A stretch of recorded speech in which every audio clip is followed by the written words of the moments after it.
I've had enough actor training that I recognize the power of the pause, Yes, there's a lot of power in silence. but I won't overdo it. Dan, thank you so much for being with us today. Thank you. How much of coaching in the corporate world is addressing or repairing one's own self-image? Not as much as you might think. In coaching, the people I typically deal with in coaching, they're fairly far along in their career. So their self-image is pretty well established. Occasionally you come across people where actually their self-image is the problem because it's not what anyone else sees of them. But the people I tend to deal with, they're usually pretty self-aware, which is actually a rare quality. But I often find people who advance to certain degrees in the types of clients I work with, the self-awareness is pretty important to their progress. Would you say that in today's age, most folks who are successful at the level of clients you're dealing with are self-aware, or do you just happen to be interacting with clients who are fairly self-aware? It's possible I have a small sample size, but the organizations that I work with, they actually emphasize in their training and their development self-awareness in their training programs. It's pretty cool, actually. What's the X factor in an organization emphasizing self-awareness in their staff? I think it's organizations where personal interaction, personal relationships are really important. So being in consulting business, if you're a partner in a consulting business, 80% of your time is developing relationships, building relationships, growing relationships, whether it be with clients or with staff. So it is a very interpersonal intensive business. I'm not dealing with sales people who are chasing a quota. I'm often dealing with people who, relationships with clients, you might spend 2 years before you get your first deal. But then you've got it for 20. So they're aware that building trust, building rapport, which you can't do without real self-awareness, is fundamental.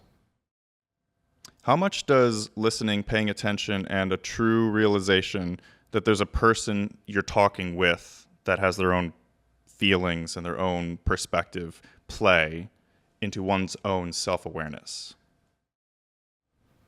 I start by saying I think real listening is a superpower. If I had to train college students, new hires in one skill, it's listening.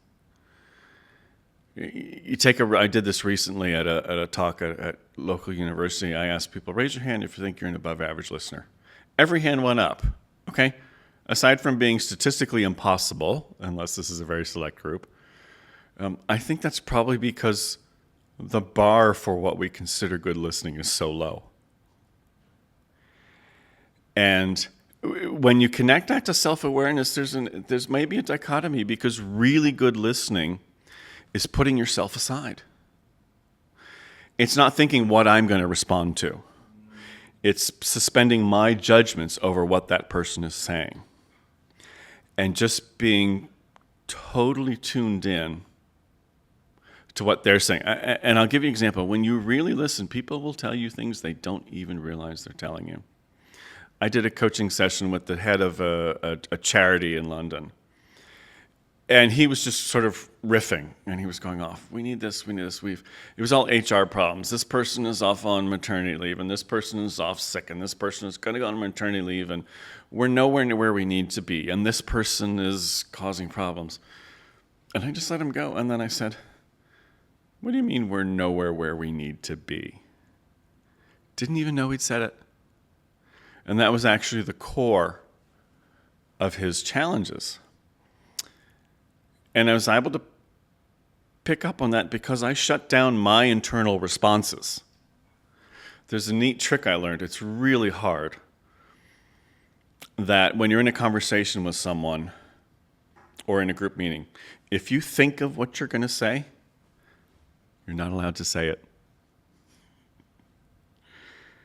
And boy, that's hard. But when you practice, now you can write it down. I write it down, the things I want to say, and I eventually cross out about half of them. But it is, so to recap on the answer, true listening is about being aware of their self, not yours. Well, I'll scratch my next question I had prepared. I'll come up with something else. How much of this superpower of listening is more so helping you quickly understand what a person's problem is yourself versus making them feel super listened to, serving them in a way that makes them detecting how locked into what they're saying is. Right, and I'll build on the previous example. When someone feels truly listened to, they'll tell you everything. And like I said, they'll often say things they don't know they're saying.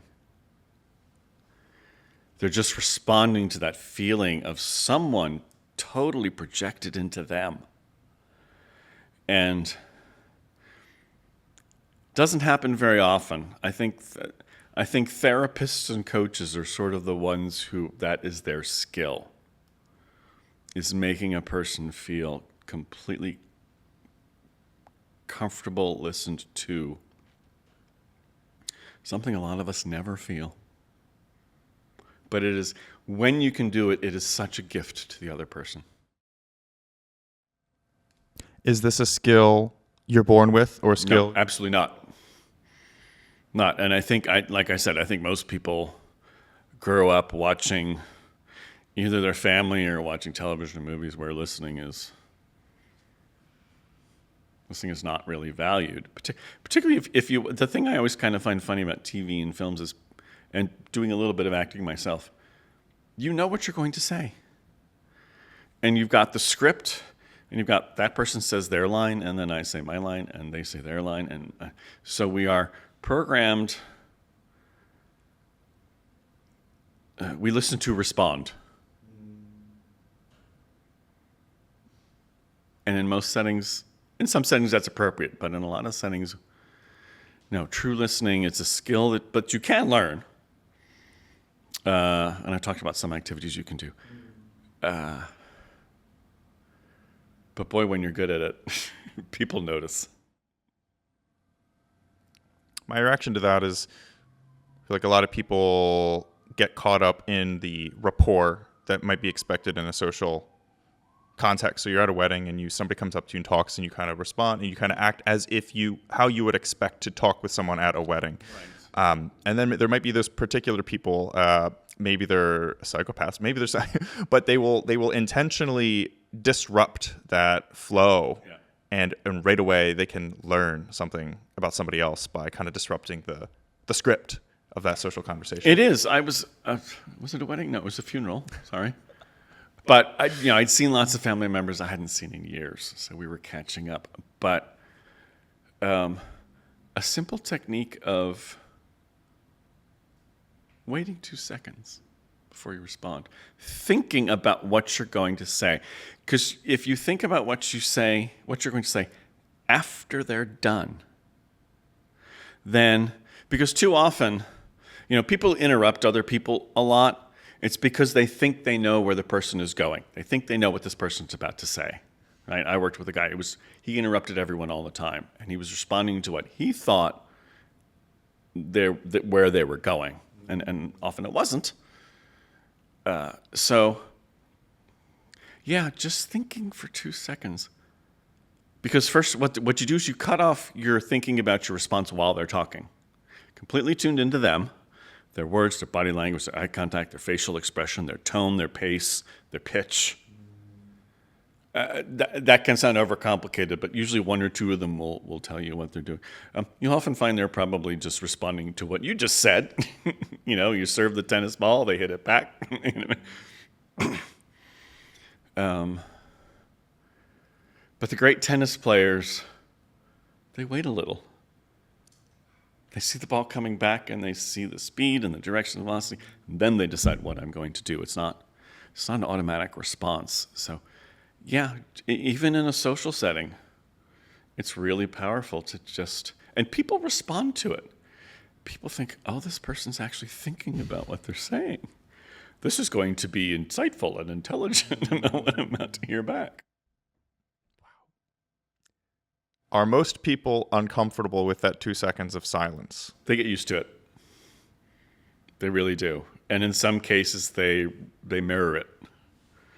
But it's sort of like it's, as opposed to tennis, which is still pretty fast-paced. It's like billiards or snooker, where when the other person is doing other shots, you're sitting there waiting. You might be watching, you're probably watching what they're doing, but you wait until it's your turn. And then you get up and then you take your shots. And I really like that analogy because it's not table tennis. It's snooker, where when it's the other person's turn, you let them take it and you watch. Do we let people take their turn, and do we wait for our own turn in today's culture? Some people are better at it than others. You know, there's people who jump on each other's conversation, and it's very fast-paced. But I like it when you're watching a TV interview of a politician. And if they have an instant answer ready, more often than not, they're not actually answering the question. They've got their rehearsed talking points that they're going to say regardless of what the interview's. But when we watch an interview and the person goes, the answer that comes out just feels more genuine. And it usually is. Unless it's a rehearsed behavior, it usually feels like they're thinking of an honest, intelligent answer to the question, as opposed to, well, I'm just going to say what I was going to say anyway. From my understanding of a very brief summer when I was like 19, being recruited for a sales team, or kind of some colleagues of mine who might have gotten caught up in the multi-level marketing thing. They're all about scripts. They're like, you got to memorize this response to this, and you make the call, and you immediately jump in. The person asks you a question. You have a response prepared for that. How is that so different from like what you're talking about, consulting, therapy, listening, and like where's the overlap in the business world? Tell me your reaction to that question. Well, what they're doing is carefully constructed psychological manipulation. It is scripted to elicit a certain response. And it's like I occasionally have to call my homeowner's insurance company. And 2 minutes in the call, they're going to say, oh, I noticed you don't have auto insurance with us. I don't have a car. Could you please make a note in your files? Daniel Birch does not have a car. He'll call you when he has a car. And I sometimes, I get these calls, and you could see where they're going.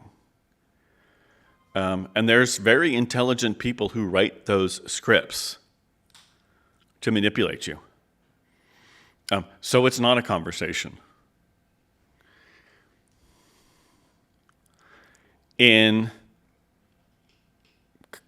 coaching, to some extent consulting and therapy,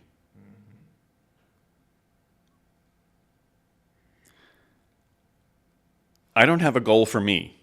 I don't have a sales target.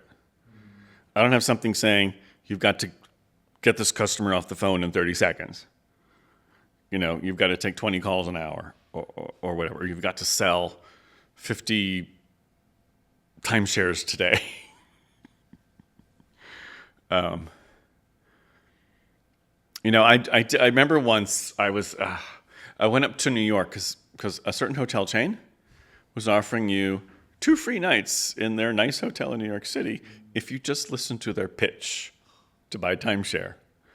And I thought, okay, this is probably going to be painful, but I had 2 nice nights in New York. And then we sat down for the pitch. And it was a half hour of this guy asking me 3 or 4 questions. You could tell they were very targeted questions. what type of guy am I dealing with here? Is he married with 3 kids? Is he single? They were, and then you could see his brain saying, "Oh, he's a single guy, so I'm going to follow this chain of questions." And I almost had to control my laughter because he had just, okay, you're a single guy, and there was this whole mountain of assumptions built into his script about, okay, this is the pitch you make to a single guy. And I'm like, okay, can I go now? Right? And then he brought in the sales manager. And again, it started getting a little aggressive. But again, they were, I don't know, after 5 minutes, I could almost tell him what he was about to say. And that's such a turnoff that it had the opposite effect of that it wasn't enticing me to buy a timeshare. It was like, I want to get out of here. I'm never gonna buy a timeshare from you guys.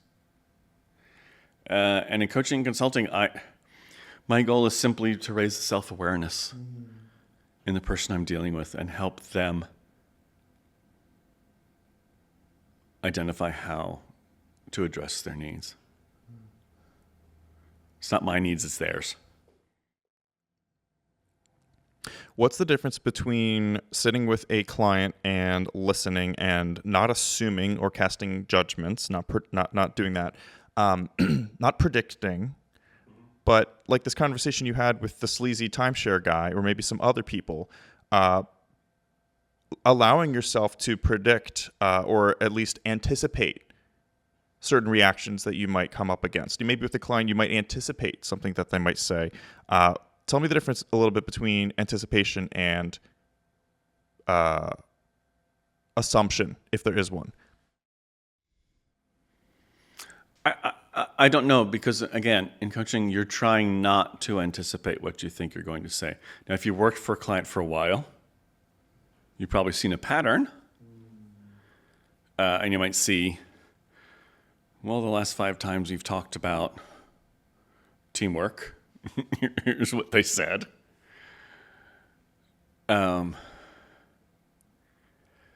But you really try and shut down those assumptions. You certainly form an opinion about this person's character, this person's values, their preferences, what drives them, what motivates them, what doesn't interest them.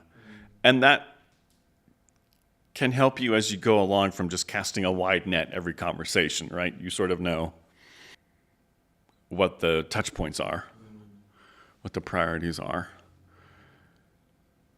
But always be open to someone surprising you.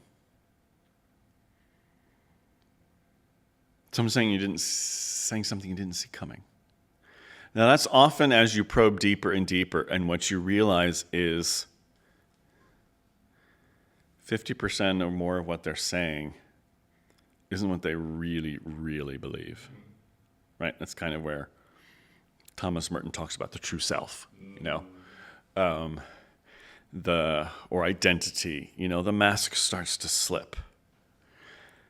And you get there by making them feel listened to. That's when the mask starts to slip. When they realize you're not judging them, so you're not impressed by them, but you're also not critical of them. You're just there for them. And if you can, so you have to suppress your assumptions and discover them anew each time. I think I learned that therapists practice kind of a gray rock response to things, so they are trained to not show emotion. When you're talking about this awful, horrible, like deeply grievous sin someone committed against you, right. And they are trained to not no empathy, not a sympathetic or right. but just gray rock and listen. Are you listening to people's confession when you get to that true self point? Are they telling you what their deepest fears are, or is it what is is it a stream of consciousness? I'd like to get deeper into that true self that they're sharing when you get to that level. I talk about hopes and fears and dreams and nightmares. You get both sides. You get aspirations, you get disappointment. You do get fears. But you also get wonderful dreams of how they would like their life to be. And those are just as powerful. But I agree with what you sort of said with the therapist, the gray rock. I think within professional coaching, you're allowed to do a little bit more reacting.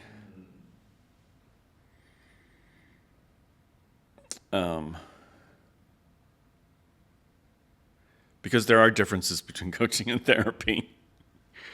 And sometimes you have to draw the line. But so often with executive coaching or of this type, even a person I had a session with on a park bench in Washington Square Park yesterday, they don't have anyone to talk to about these things. Particularly if you're a high-powered executive, this person wasn't. But even their spouse, even their best friends, so there is a vulnerability. So there are definitely fears or uncertainties. I would say more uncertainties. Should I do this? Should I do this? I don't know which direction I want to go. And I'm not going to tell them, well, you should go this direction. It's an exploration of, well, what appeals to you about this one? What are you afraid of with this one? What appeals to you about this one? What are you afraid of with this one? What are the obstacles? So you get fears, but they don't come out as fears. I'll come back to, they come out as uncertainty. When you are serving a powerful client in a large business, how much have you found is you kind of, as a coach, not a therapist, kind of telling them what they need to hear and saying, hey, I think what you're telling me that your goal is this for this year, but I think your actual hope is this? Or is it more so they tell you what a hope is and then you're kind of helping them find the plan to make that hope happen? In the coaching lingo, we have something called confronting. And confronting doesn't mean confrontation, argument, being aggressive. Confronting is holding up a mirror. And it's done delicately, but as you said, it's always using the person's own words or behaviors. Last month you said, I will do this. And now when we followed up, you said you didn't do it. Why is that? Again, non-judgmental, but I like the idea of confronting as holding up a mirror and using people's own behaviors and words because it is non-judgmental. And sometimes you're showing people themselves in a way that no one else is willing to. Now, so a lot of times, again, in coaching, you use these, what they call 360-degree reviews, where you've got a person and you actually get feedback, written or oral, from their bosses, their peers, the people they work for. And positive and negative, it's usually more positive than people expect. I think in some cases people tend to underrate themselves. But when you get the negative stuff, you can say, look, there's 5 people who say you're a micromanager. You can't ignore 5. And it's not me saying, based on what you've told me, you're a micromanager. And you just get them to just explore for 2 minutes the possibility that you're a micromanager. What would that look like? And then they'll describe, well, if I were a micromanager, I do this, and I do this, and I do this. And then you're like, and do you do that? And then they're squirming in the seat. But it's,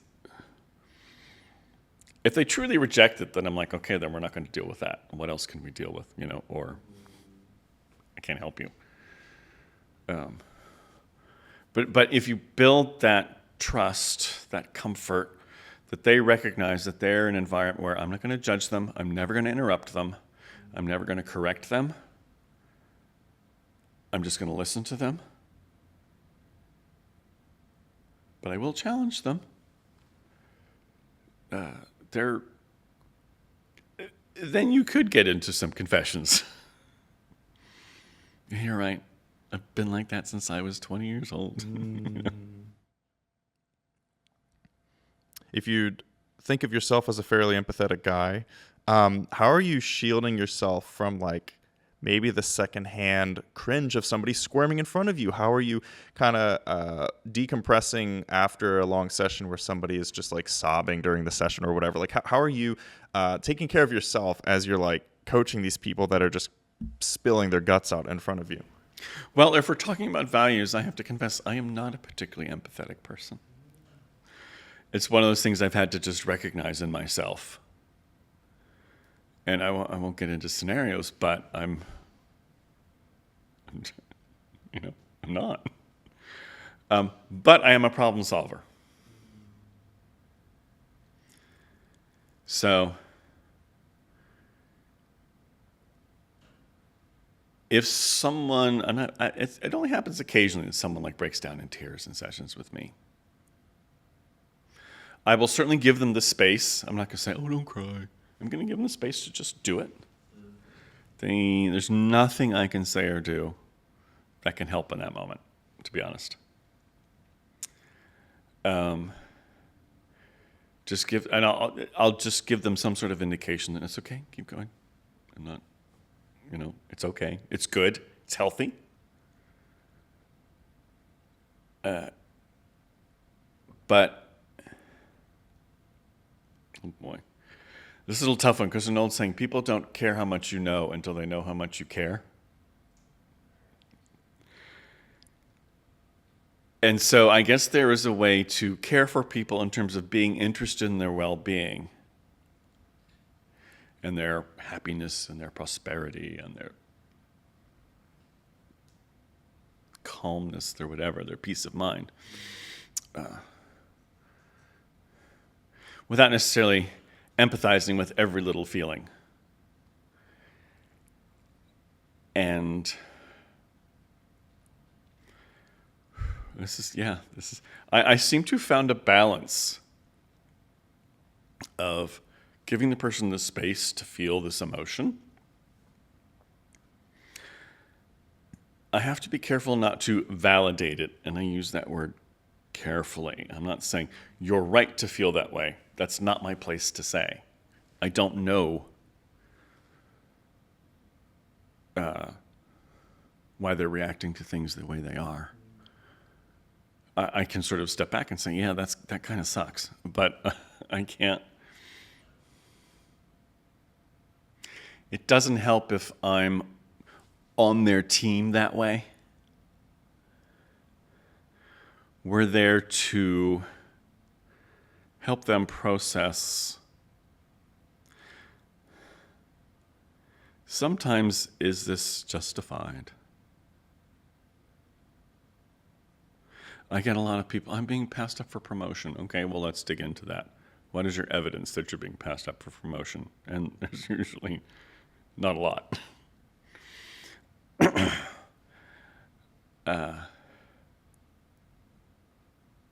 So again, that's an area where if you empathize too much, you're adopting their worldview. And I want to be curious about their worldview. I want to understand their worldview. But I'm not fighting their fights. Why is it so imperative that you not adopt a client's worldview? Like I said, I need to understand it. I don't have to agree with it.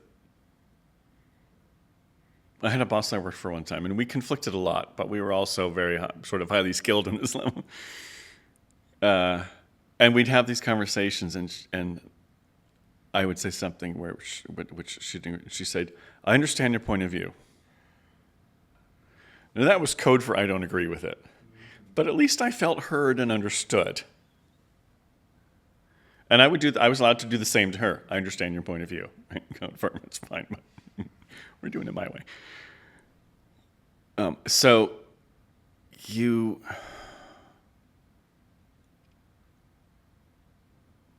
if I put myself in their shoes, then I start problem solving for them.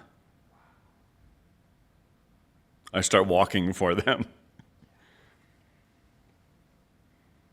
And I can walk beside them. I can hold their hand. If I need to hold them up for a couple steps, okay.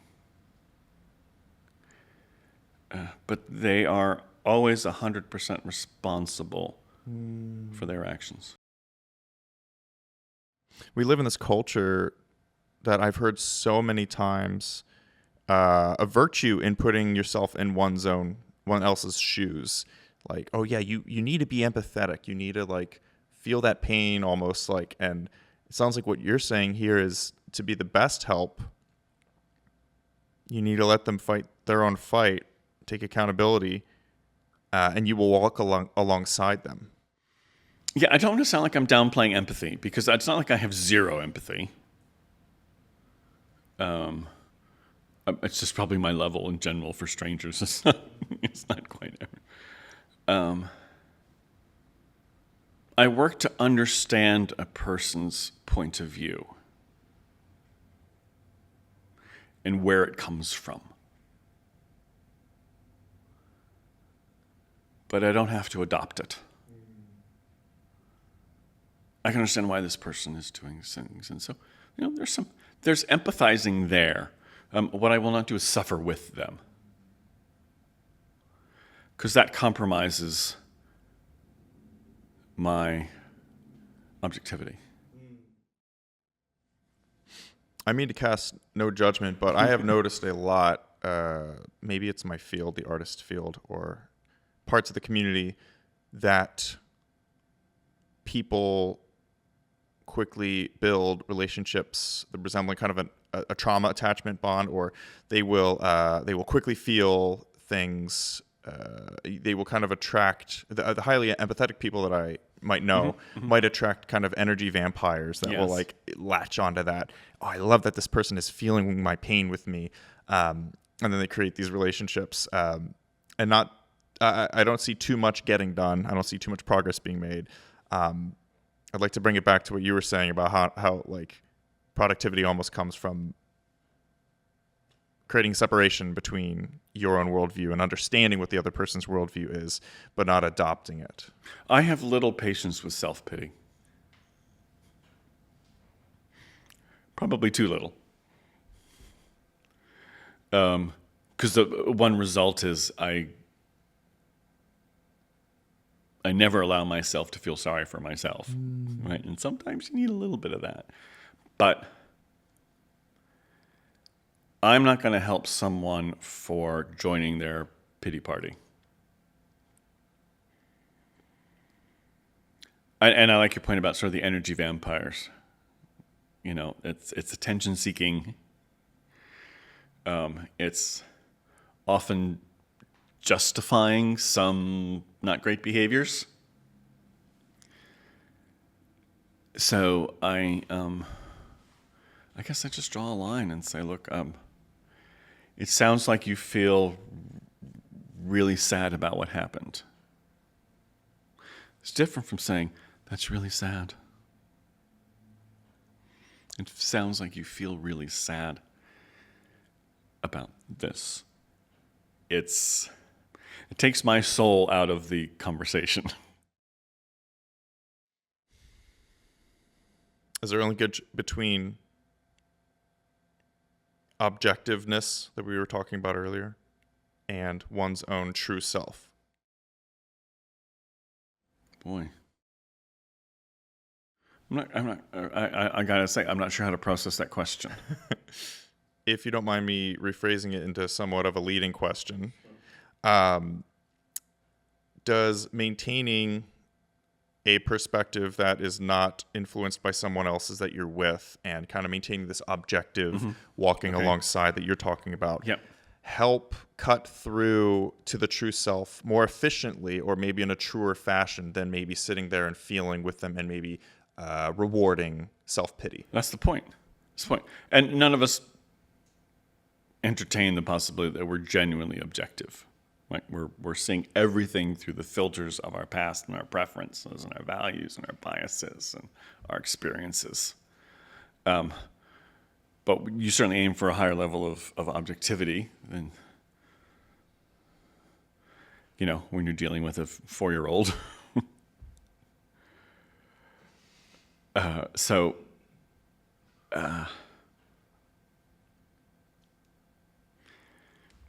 I think it only helps them in their journey to discover their true self, because I'm not throwing anything in. I'm not telling them who I think they are. I'm not telling them who I think their true self is. I'm just helping them dig. I'm giving them the shovel. And I'm saying, you might want to dig over there. Oh, didn't find anything? How about digging over here? I can probably think of a couple of times some incredibly wise people might have told me what I am. They might have said, "You're not this, Chris. You're this," and it's made a big impact in my life.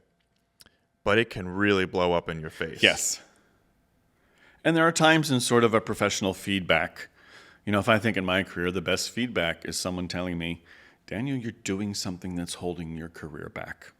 And this is what it is." As opposed to, "Oh, you're doing fine." That was the most impactful. It wasn't always the most pleasant. But there's no saying, feedback is a gift. It should be given in the spirit of a gift and received in the spirit of a gift. You give it because you want the person to be better off, even if it's you dress really badly for work. You do that because you want the person to have a successful career.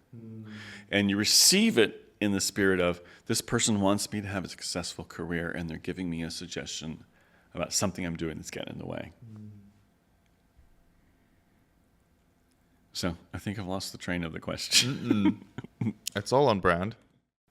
I don't want to tell a person they talk too much. I want them to tell me, yeah, I talk too much.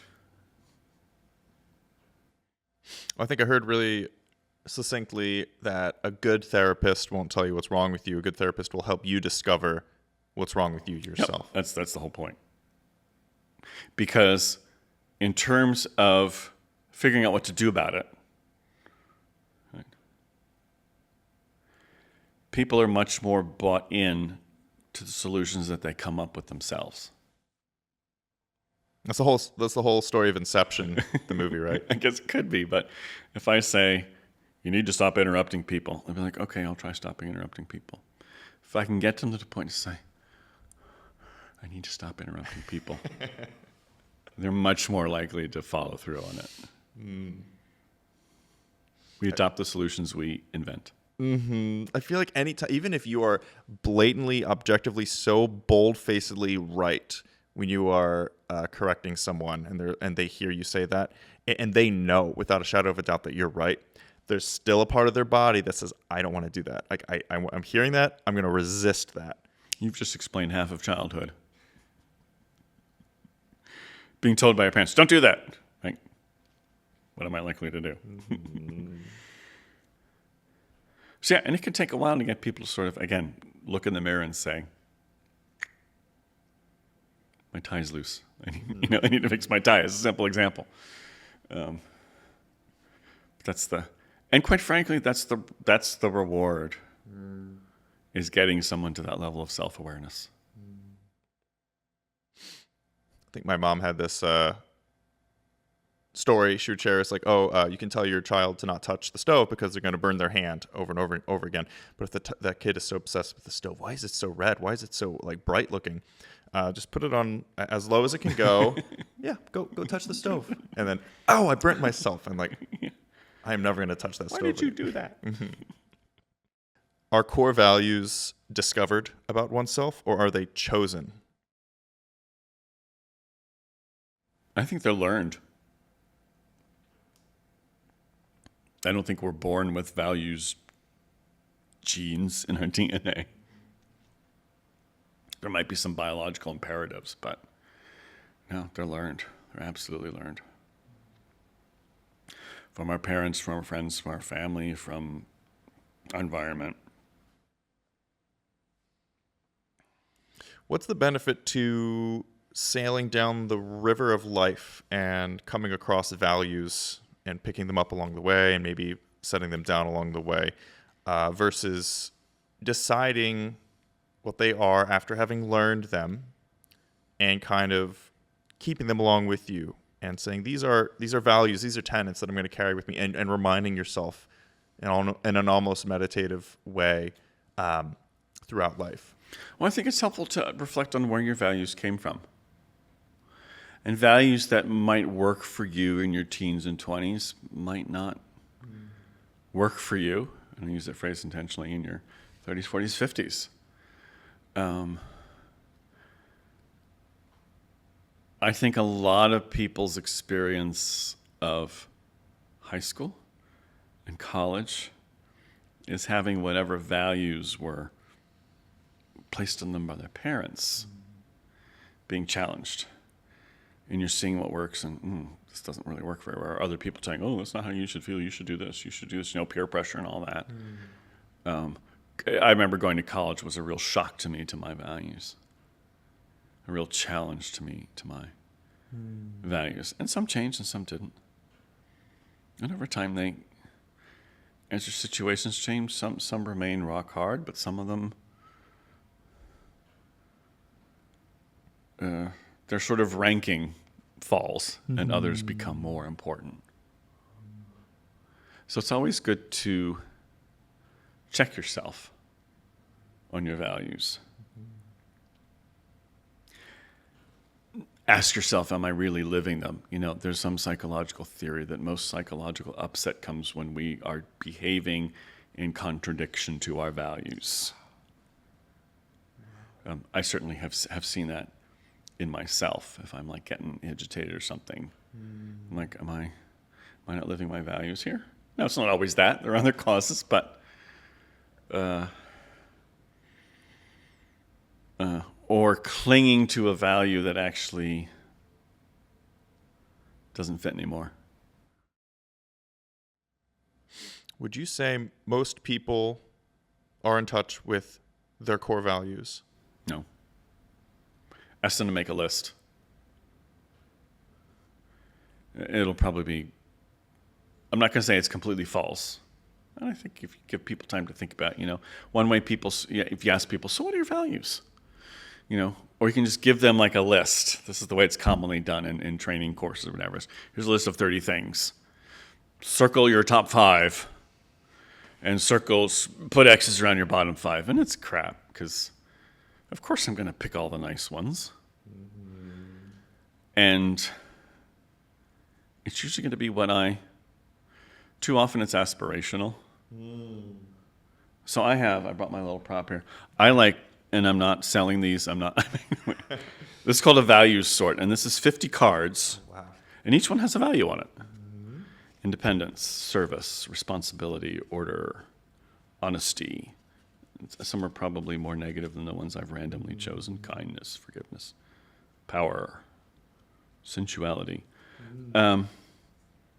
And what you do is you don't just sort of go through them. You sort them. You use the kitchen table. I usually use the family room floor because there's about 50 of them. And you have to rank them. You have to put the cards down and then the next card down and say, higher, lower, higher, lower. The next one, higher, lower.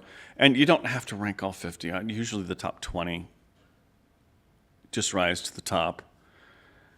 And I do this about every 5 years. I started about 20 years ago. And fortunately, there's some blank ones where you can write in, if you don't see it there. And one thing I just find there's some sort of visceral some part of my brain that gets tapped into when I'm physically moving the cards around, and I have to rank them. Yep. I don't just say, these are 10 I like. No, push comes to shove, which is the one that takes precedence. Wow. And there's also a good step in the exercise to challenge yourself. Ask yourself, in the last month, when have I demonstrated this? Oh, I haven't really, have. Or not demonstrated it.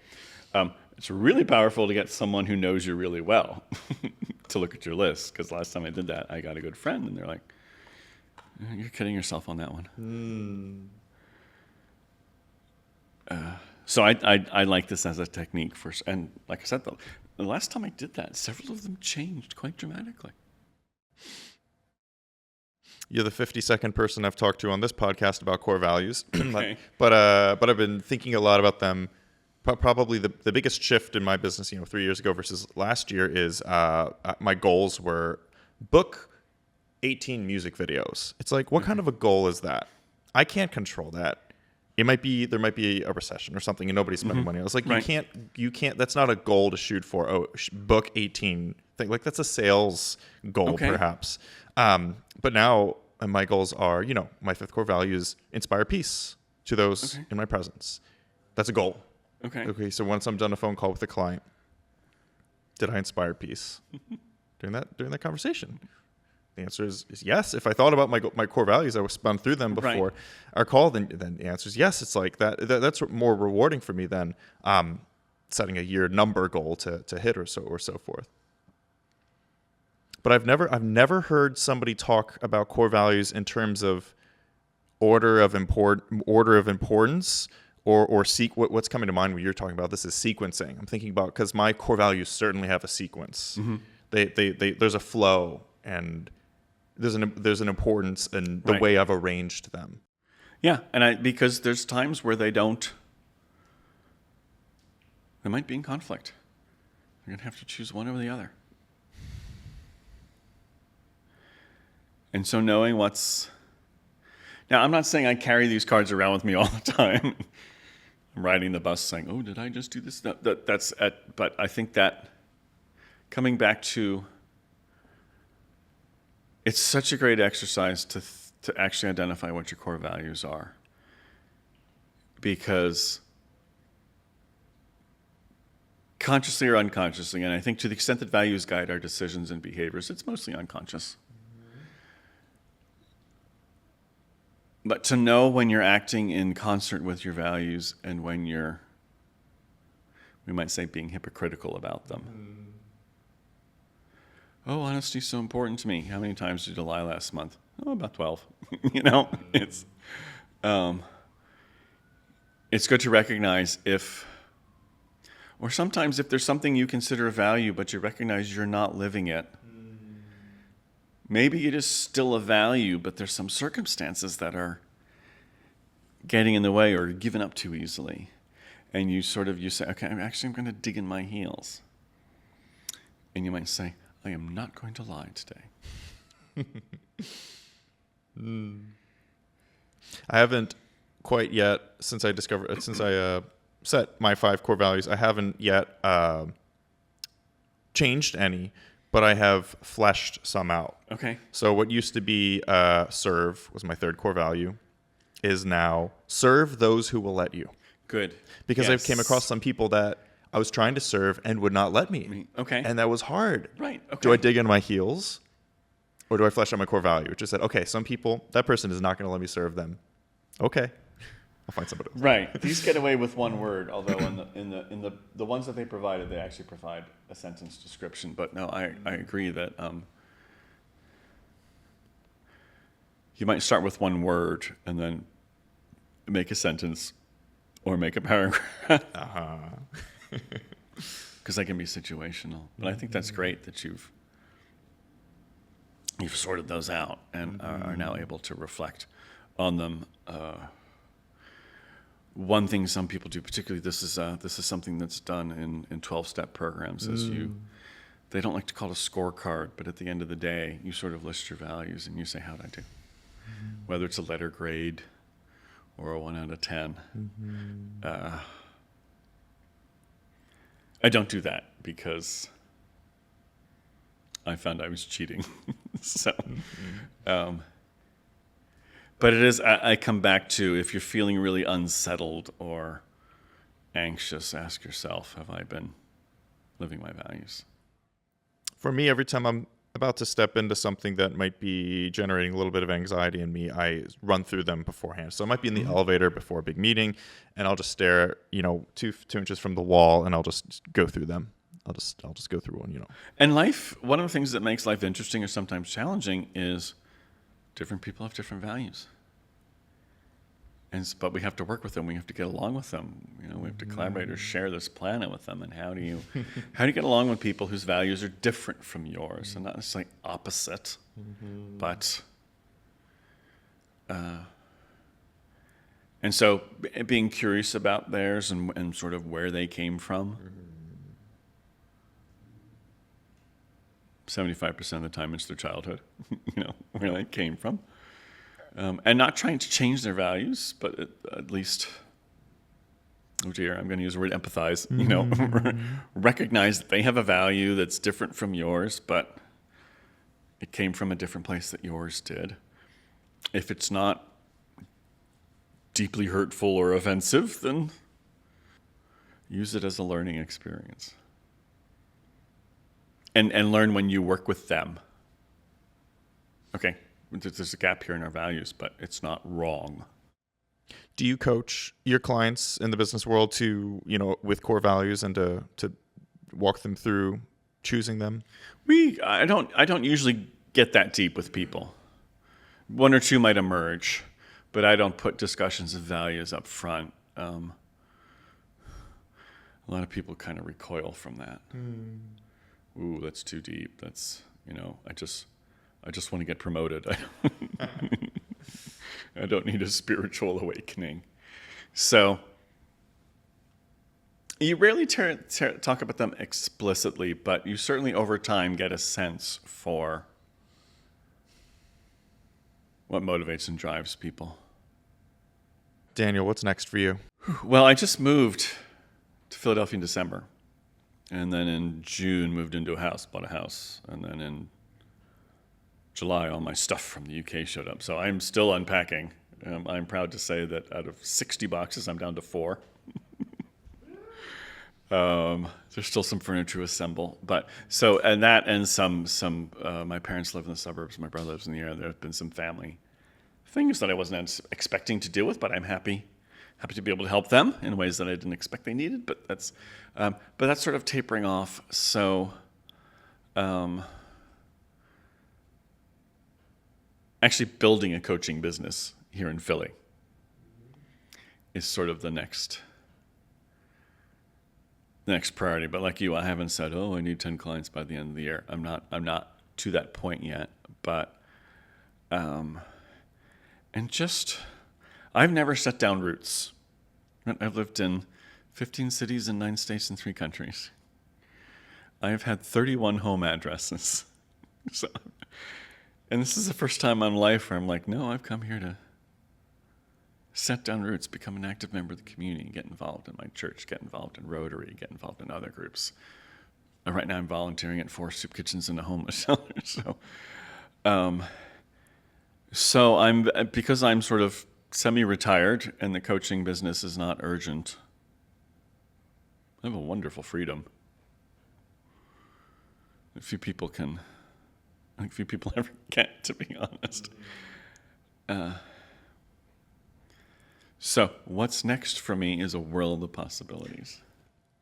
It's beautiful. Where can we find you? If we want to hire you as a coach for our business, where can we find you? Oh boy. I have set up a website. It's called Version 4 Coaching, I think, .com. It's been a while. I built it a long time ago and got distracted. The idea of version 4 is everyone says, this is version 2 of thing. It's Internet 2.0 and e-business 2.0. And my idea is, okay, you're there already. Let's skip version 3 and get to version 4. Version 4 of your business, version 4 of yourself.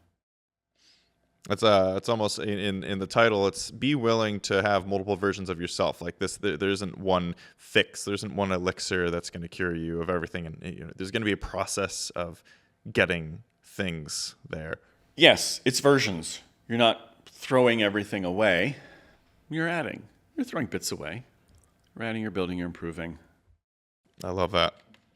Daniel, I'm sure I'll see you at Philly House sometime soon. And Okay. Rotary Club, of course. Yep. Thank you so much for coming. Oh, it's been my pleasure. It's been a wonderful conversation.